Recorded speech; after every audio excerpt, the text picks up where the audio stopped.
मधेपुरा के भूपेंद्र नारायण मंडल चौक स्थित गोलंबर पर शाम 4 बजे सैकड़ों छात्र और युवा इकट्ठा हुए, हाथों में मशाल लेकर यूजीसी समानता नियम 2026 के समर्थन में नारेबाजी करते हुए शहर के मुख्य मार्गों पर मार्च किया। प्रदर्शनकारियों ने कहा कि उच्च शिक्षा संस्थानों में जातिगत भेदभाव चरम पर है और यूजीसी के आंकड़ों के अनुसार पिछले कुछ वर्षों में जातिगत भेदभाव के मामले में 118% की वृद्धि हुई है।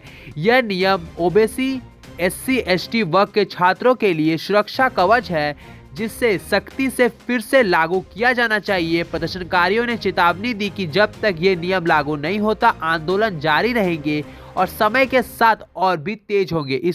हमारे पुरखा जगदेव प्रसाद ने कहा था, इस देश में जो बहुसंख्यक पिछड़ा दलित आदिवासी तबका है उसकी आबादी 90% है और जो सवर्ण आबादी है उसकी आबादी यहाँ 10% है। लेकिन आज इस देश में सवर्णों ने, मनुवादियों ने, ब्राह्मणवादियों ने ऐसा षड्यंत्र रचा है कि 90% लोग जो है, जिनका सत्ता, संसाधन और तमाम संसाधनों में जिनकी भागीदारी, हिस्सेदारी होनी चाहिए, वो आज इस देश के जो 10% लोग हैं, जो बाहर से आए हुए 10% लोग हैं, उसके आगे 90% के लोग झोली फैलाते हैं कि हमको न्याय दो, न्याय दो। न्याय क्या, जब कुछ टुकड़ा गिर भी जाता है भीख स्वरूप, तो उसको भी ये लोग लूट खाते हैं। आपने देखा कि हमारे ओबीसी, एसटी, एससी समाज के कई छात्रों ने जातिगत भेदभाव को झेलते हुए आत्महत्या करने को मजबूर हुआ और सुसाइड नोट भी लिखा था, जिसमें पता चला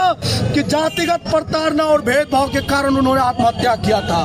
उसके बाद सुप्रीम कोर्ट में जब यह मामला गया तो सुप्रीम कोर्ट के निर्देश पर जो है सो यह नियम बनाया गया यूजीसी के द्वारा।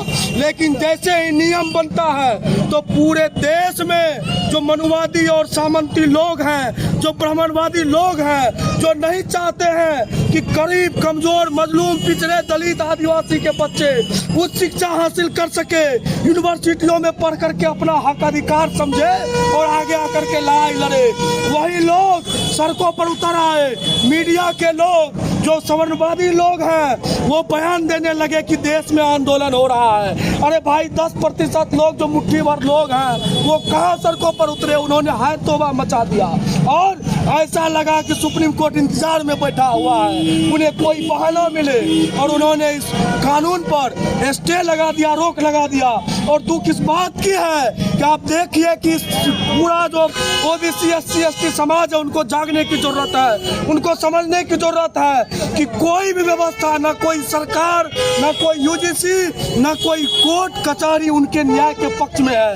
यही कारण है कि जब सुप्रीम कोर्ट स्टे लगा रही थी सवर्णों के कुतर्कों पर, तो यूजीसी ने उस कानून को, जो नियम यूजीसी ने बनाया था, उसको डिफेंड तक करने की जरूरत उन्होंने नहीं समझी। आज ओबीसी, एसटी को समझना पड़ेगा कि उनके हक, हिस्सेदारी और सम्मान की लड़ाई उनके भरोसे है। अगर उनको हक और अधिकार के साथ जीना है, सम्मान के साथ जीना है, तो उनको अपनी लड़ाई मजबूती के साथ लड़नी पड़ेगी, तभी उनका अधिकार और हक सुरक्षित रह पाएगा।